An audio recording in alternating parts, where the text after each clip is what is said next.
มัวแต่เดินจนสะดุดล้มมัวแต่มองเธอไม่ได้มองทาง สวัสดีเจ้า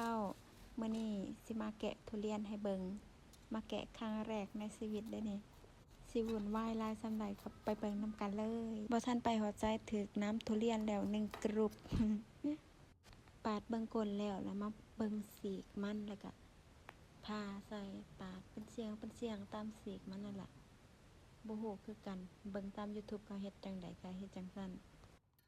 พาแล้วมาทำการแกะมันคือยังแข็งแท้วะมันแต่เอาตีนยันแท้ ดึงมันยังติดอีหยังก็เอามีดมาพาเบิ่ง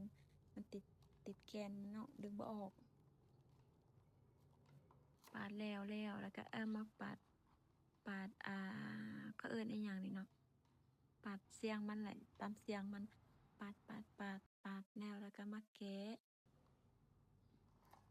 แล้วก็ดึงเข้าไปดึงแล้วอู้ปัวงามขนาดแล้วเอามีดมาพาเบื้องบ่งามออกพาไปโจมไป อธิบายไปปานอหยังเกินปราณาจารย์บอกแล้วก็มาทำการวางค่อยๆขนาดยันมันบ่งาม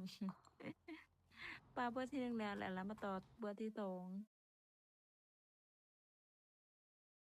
เบื้อที่2ก็บ่ได้ยากปานใดแกะออก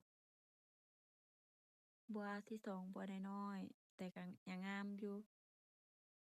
แกะแล้วก็จัดใส่จานจัดไปจมไปเว้าไป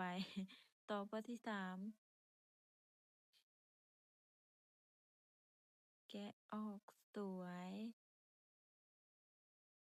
แกะแล้วล่ะป๊าใส่จานมาต่อพัวที่4นี่น่าจะใหญ่อยู่เบิ่งจากสถานการณ์ปาดออกปาดโตแข็งๆออกอิหยังก็เอิ้นแกนมันออกปาดแล้วก็ปาดเสียง